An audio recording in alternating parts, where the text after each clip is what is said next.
All right, welcome back to the Dental Domination Podcast. This is Dan Bryan, or I am Dan Bryan, rather. That was weird. But this is episode 16 of the podcast. I'm so excited to be here today with a very special guest, Janet Hagerman. And Janet is a case acceptance coach. She is an author of the book Selling Dentistry Ethically, Elegantly, Effectively. And she's also a fractional Chief Hygiene Officer for DSOs.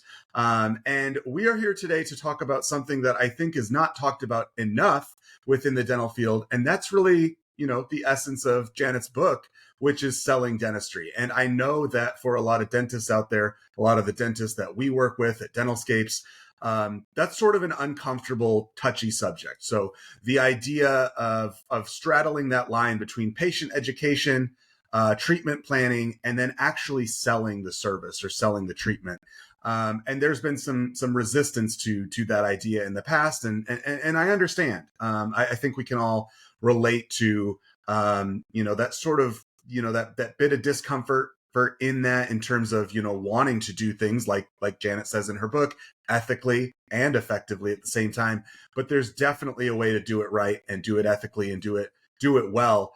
And so I'm so glad to have you here today, Janet. Thank you so much for joining the show. Before we really dig into the nuts and bolts of this, I wanted to give you an opportunity to share with our listeners who you are, where you're coming from.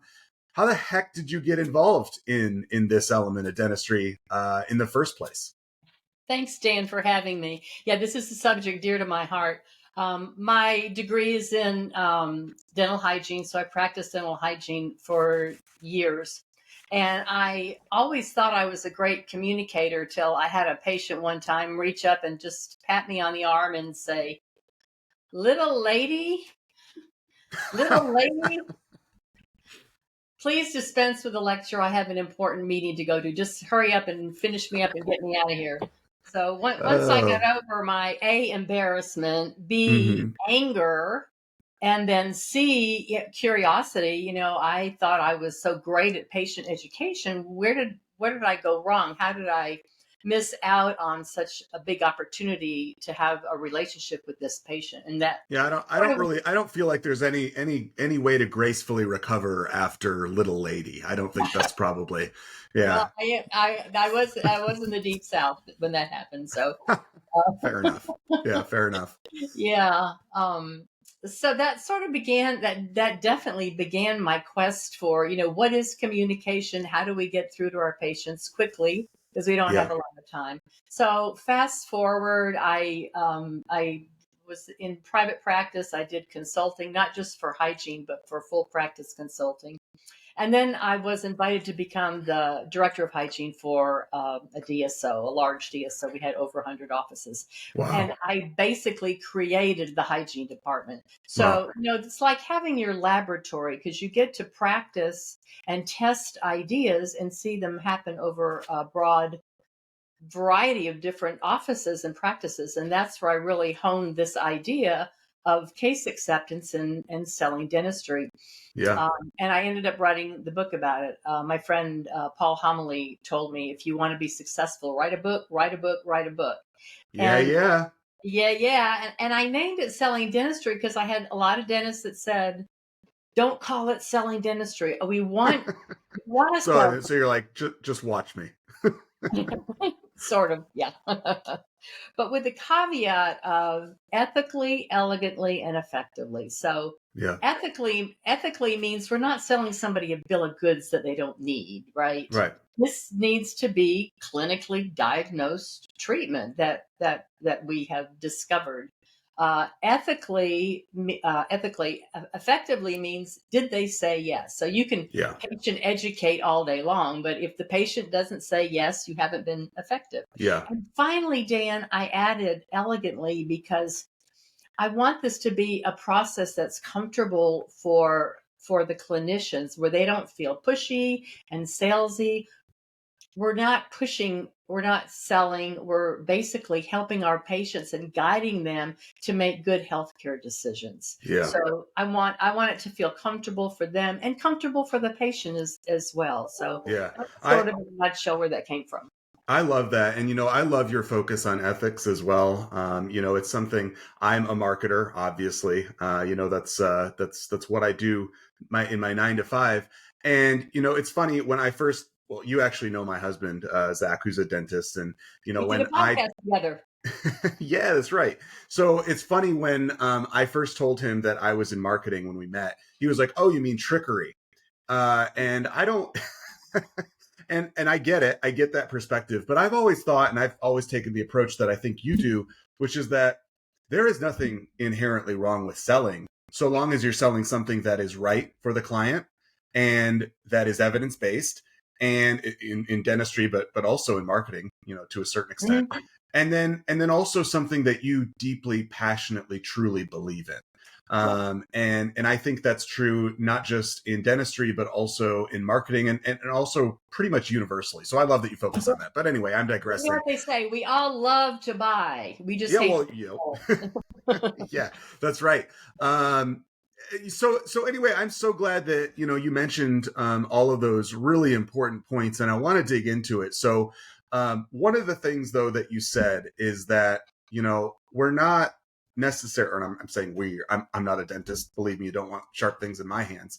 But I always say, like, you don't go to dental school to learn how to run a business, and you sure as hell don't go to dental school to learn how to sell. And yet, that is a very important part of running your own practice. It's an important part of working in any practice, regardless of whether or not you own it or not. So tell me about that. Like, what do you think the issue is that most clinicians are facing when they graduate from dental school? Suddenly, they're thrown to the wolves. They're in this real life environment now, where there is an expectation that you need to produce and you need to sell. But most people, I think it's fair to say, probably are not super comfortable with that. Of course, there's some natural salespeople among dentists, and that works just fine. But like, what is the real issue? What's the pain point facing folks that you talk with on the ground? Yeah, I would change that to from being uncomfortable to hate. Yeah, fair enough. The idea of selling. I'm a clinician. I'm not a salesperson. So, I mean, you can change the word to case acceptance or enrolling patients in their treatment. Use whatever you want.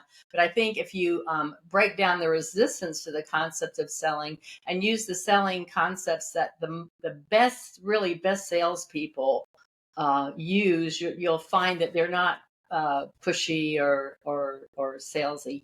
Um, Yeah. Okay, so we come out of dental school, learn or hygiene school with our clinical skills, but no, we're not taught any communication skills. And particularly in our era now, I mean, where do we communicate the most? It's on these silly devices with emojis. And Yeah. then we expect people to be able to sit down and have a face to face, eyeball to eyeball conversation with a real live patient about the Yeah. second most important and intimate thing in their lives, and that's their pocketbook, their wallet. Yeah. So we're totally unprepared for that. Um, so how do we learn that? And the other thing, Dan, is this is not just dentists and hygienists. This is a total team effort. Yeah. Some of the things I've heard in dental offices, I just shake my head. So I can't believe somebody actually said that. Yeah.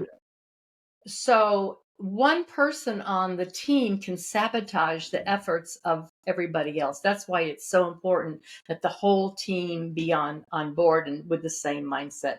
Everything we say and do in dentistry either pushes patients away or pulls them toward us.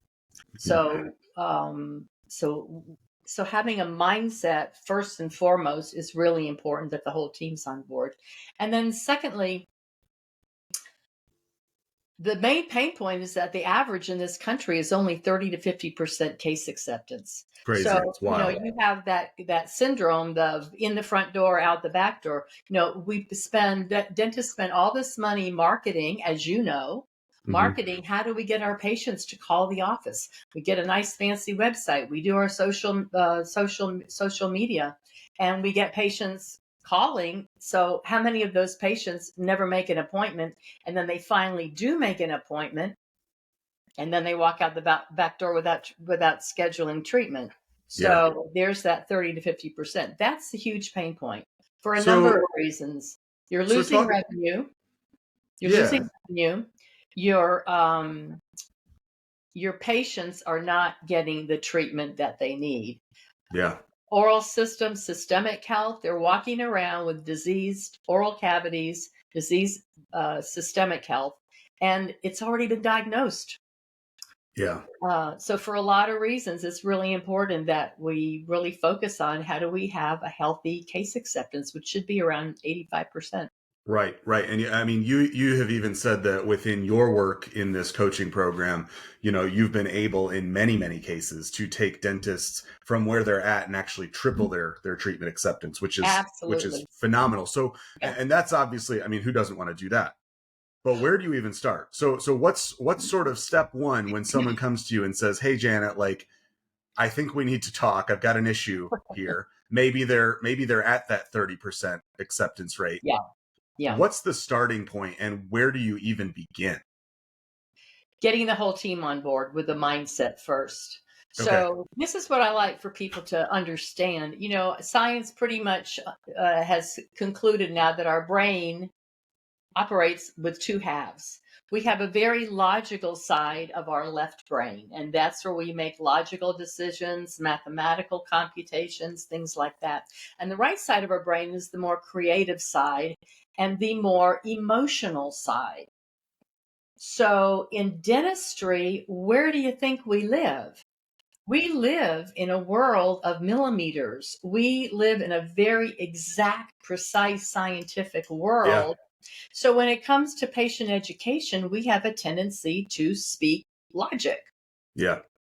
We know from many marketing surveys over and over repeatedly that have been done that buying decisions, including healthcare decisions, are made with emotion.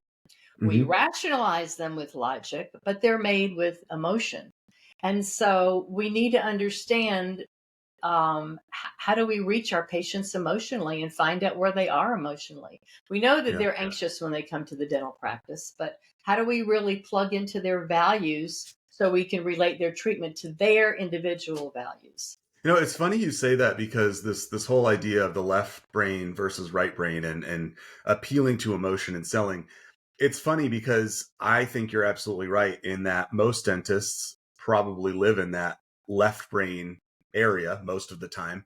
But one thing that's always struck me and that I kind of fell in love with in terms of learning more about the dental world, when I got married and now that I work in dental marketing, people always talk about it as this really cool mix of science and art. Hmm. And it's really kind of the same when you think about it, when you talk about selling dentistry itself. It is both an art and a science. So I think you're onto something there. I love that you said that because a lot of the presentations that I give, I call particularly for people who are so resistant to the concept of selling dentistry, the Yeah, art and science of case acceptance. It is absolutely. I'm not saying that there's not a place for patient education, which yeah, is the scientific explanation of why you need a crown or why you need periotherapy instead of a prophy. I'm not saying there's not a place for that scientific explanation, 100%. which you layer on with, layman's terms. What I'm saying is the rapport has to come first. Right. And we do that by having to quickly, because we don't have a lot of time, getting in rapport with our patients. So these are soft skills, Dan. These Yeah, are not hard skills. These are soft skills and communication skills. And the more technological we get, the more technology gets involved in dentistry, the more we need these soft skills. And a yeah. lot has been written about that as well. But the soft skills become more important as we get more technological. So where do you start with that? I mean, how do you, you know, like I said earlier, some people are salespeople naturally. Some people are natural people, people. Mhm. Uh, but where do you start with that? It is a soft skill thing, and like you said, patient education is about science at the end of the day. But there's also, I have a master of science degree. There's an art to communication as well. So where do you start with that, and how do you advise your clients to approach conversations in patient education to lay the groundwork for actually ensuring that follow through and Great, that great case question. acceptance? The first thing I do, we talk about mindset in terms of what you and I have just talked about. So people begin to understand that process. And then we talk about the values questions. So Yeah. open-ended values questions like, what is the most important thing to you about your teeth and your dentistry? And Oh, Janet, now you're getting into motivational interviewing. I knew you were after my heart. For a hygienist, instead of jumping in and telling them all about periodontal disease, to be able to say, so tell me, what do you know about periodontal disease? What do you know about implants? And you get the patient's perspective and you get to hear where they're coming from. Yeah. And then have conversations based on what they've told you. That's really interesting, Dan. Did you know that 50% of the population or more has periodontal disease? Or Yeah. did you know that implants feel exactly like your real tooth? Or I'm glad you mentioned the fact that your mom had dentures and you don't want them to. Or, it just gives you something to have a personal conversation Yeah. that you then can connect to your clinical findings. I know you told me, Dan, that the most important thing to you about your teeth were that you don't have any more pain. You've had so many painful experiences, and I want you to know I'm here to support your goal. Yeah. And as a result of that, let's look at your treatment, Yeah. your situation and how we can handle that. So those values questions are the first things that I teach. Love it. The whole team can learn that. The whole Love team it. should be aware of that and have the ability to ask that question, Yeah. or the ability to say, I know Janet asked you about what the most important thing was to you about your teeth, and I can see that what you said, you want to keep them for a lifetime, and we're all in the whole office dedicated to that. So Yeah. everybody starts talking in those terms. All the skills that I teach are skills, because you mentioned this earlier about perhaps not feeling like you're the kind of, they're all can be taught for any personality style. Sure. You're an A type personality, or you might be a very shy, quiet type of person. These are the types of things you can still ask no matter what your personality style is. Yeah, it makes it comfortable for everyone, for sure. I brought up motivational interviewing because, I know we've had Dr. Matt Allen on the podcast in the past, Yeah. and I know you're familiar We with love him his and different podcast. kind. Oh yeah, absolutely. And you've been a guest on his podcast, I know, and sat on panels with him. But yeah, this concept of motivational interviewing and shared decision making in particular, it's interesting. I am so behind that concept in dentistry, and there's so many parallels because in marketing and sales we call that consultative selling essentially. So it's having the conversation as opposed to just talking at someone. And really evoking their own values and their own emotions and that sort of thing. So I love that you said that. Once you sort of establish those foundational values, though, with a patient in discussing their treatment plan, what's next? Where do you go from there? Well, I'm going to jump to, because you sort of touched on it when you mentioned that we sometimes, offices can triple their case acceptance. Yeah. By utilizing these processes. One is what I call the treatment triad, and one of the reasons I call it the treatment triad is because it does have a tendency to triple case acceptance when you use it. But it sounds nice. Also, I'm a marketer. Oftentimes, in dentistry, we are reluctant to present a comprehensive treatment.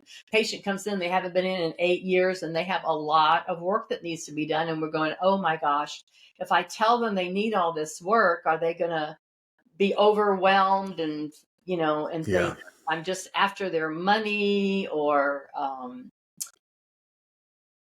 it being overwhelmed? So we break it down, we prioritize it in 3 types of treatment. Dan, do you mind? I'm going to be looking at 3 types of treatment as I evaluate your mouth. Do you mind if I share that with you? One is urgent, the 911. We've got to do, this is why you came in, that we've got to get you out of pain.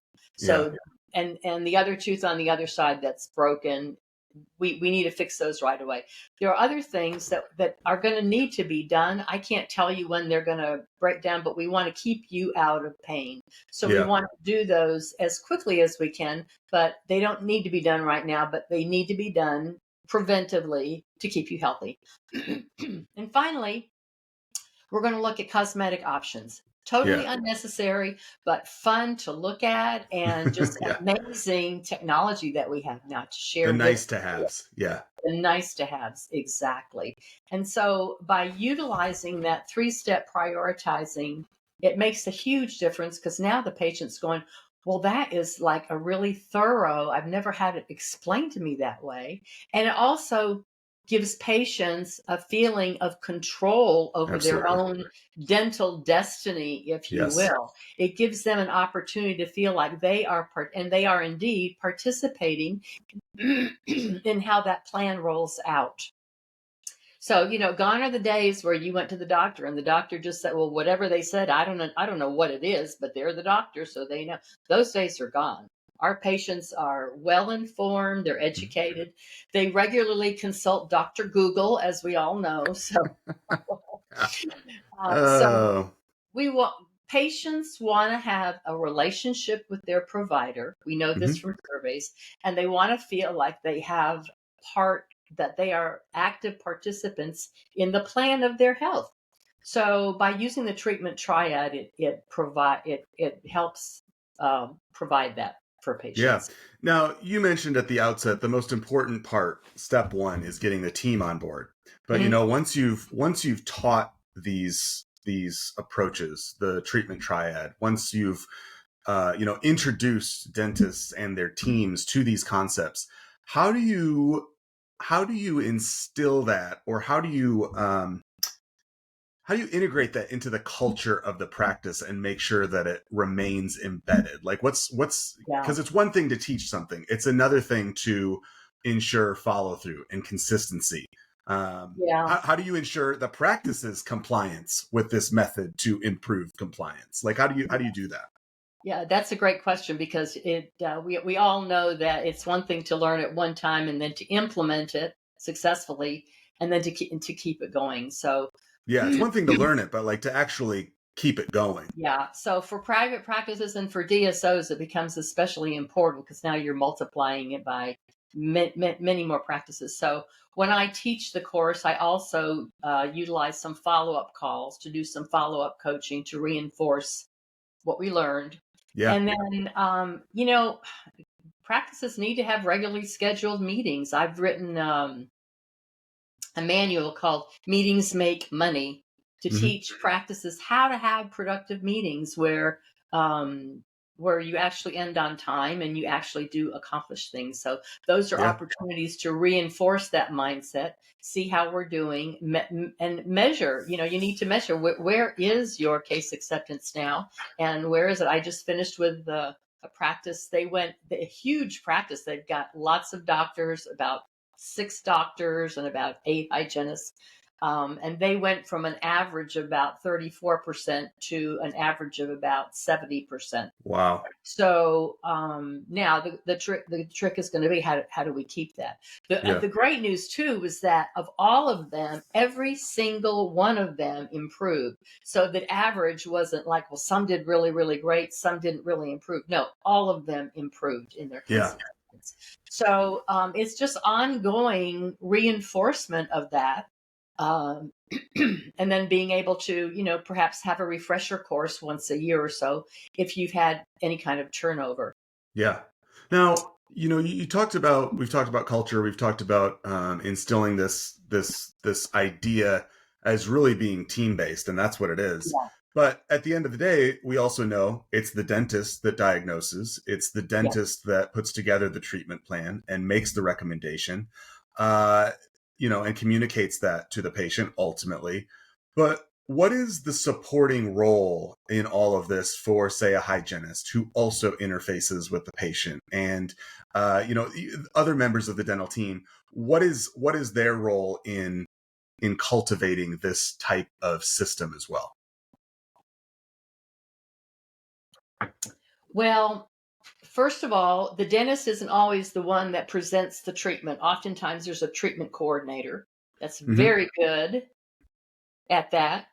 So that they help to support the dentist, and the assistants should obviously be of a mindset where they want to be in rapport with the patient. So, look, a lot of times, patients will, the doctor will go out of the room, and the patients will say to the assistant, do you think I really need that crown? Or do you Right. think I really need that implant? So there's a great opportunity for that supporting role, that assistant or whomever is in there, to be able to answer that question positively and gracefully. Yeah. Um, and compassionately. Um, Doing the treatment triad, the way I explain it, Hmm. it's like a blueprint for further treatment. So every time that patient comes in, that hygienist has the opportunity to have a supporting role in saying, I see Dr. Bryan diagnosed a crown in this area the last time you were here. We've been watching that, and it looks to me like it might have broken down more since the last. Yeah. Now, here's the caveat. The next thing should be, what questions do you have for me about that? Hmm. Instead of that tooth is breaking down, you're probably going to need a crown, and this is why, blah, blah, blah. Instead of patient educating, once again, asking good, open-ended question. Not, do you have any questions for me? But that tooth that Dr. Bryan recommended crown, looks like it's broken down a little more since the last time. Yeah. What questions do you have for me about that? Open it back up and get some patient feedback. Yeah. Yeah, absolutely. Now, ultimately, this whole process is designed obviously to improve case acceptance, Mm-hmm. in turn, improve production, Mm-hmm. profitability. Mm-hmm. But it's also about creating a more patient centered practice. And so Oh, absolutely. ultimately, none of these ideas are mutually exclusive. Of course. No, absolutely. Yeah. Yeah. Yeah. So when you work with practices on implementing this system and that, what's sort of the end game? What do you see beyond just a more profitable practice, beyond just the impact on the bottom line? What's sort of the transformation ultimately that you see in the clients that you work with at That's a the end great of the day? question. I don't think I've ever gotten that question before, but I will tell you what my clients have told me. I had one doctor that said, you know what, it's just pulled, well, several that have said it's just pulled our whole team together. We Yeah. work together more as a team.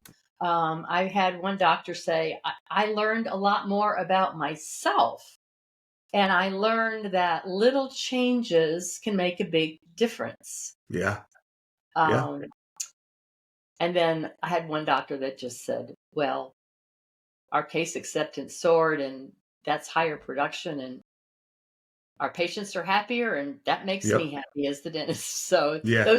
those are some of the added benefits. The techniques that I took, one of the people that reviewed my book said these are techniques that could be used for any business or in life in general. And so the things that I teach can be helpful just in your personal life as well. Things like prioritizing big things to make in more bite-sized pieces. Asking good open-ended questions is always a great way to, and then listen with the intent to understand, not to respond, but with Love the that. intent to understand. That's how we create relationships and get in rapport quickly, because we don't Yeah. have a lot of time in dentistry to do that. So Anyway, much of it is simply about listening, I think, and elevating the patient and their concerns and their values and their perspectives as well, and truly yeah, making this again, it's all about shared decision making. So I love that. Well, Janet, absolutely. this has been such a wonderful conversation, and I can't tell you how much I appreciate you dropping by the podcast and sharing your knowledge with our audience. What is the one thing you want to leave folks with today to maybe a practitioner who is struggling with case acceptance, or thinks that maybe it's time to think about a change in terms of how they're approaching patient education and treatment planning and that sort of thing. Like, what would you want to leave folks with today above all else? I would want to leave them with the idea of be open to new perspectives. Yeah. Be open to new perspectives and reach out to me and have a conversation about how I can help you and your team. It starts with the doctor or the practice owner, whether it's who owns the DSO or a solo practice, but it starts with the leadership. Yeah. I mean, they have to buy in and say, you know what, case acceptance is important, and we're no longer willing to accept 30%. We want 5%, and we want to do it ethically and elegantly and effectively. Absolutely. Yeah. And so I'm gonna put in the show notes the link to your book, to your website. But what's the best way folks can get into contact with you if they want to take things to the next level? But they're welcome to call me and leave a message, and I'll call back. Or the best way is just to simply shoot me an email, and we'll schedule a complimentary discovery call and find out where they are and where they want to go. So that's awesome. Janet at janethagerman.com. Awesome. And I'll put all those links in the show notes. Well, perfect. Janet, I can't thank you enough for stopping by today. Thank you so much. And if I have my way about it, this will not be the last time that we have a conversation on here.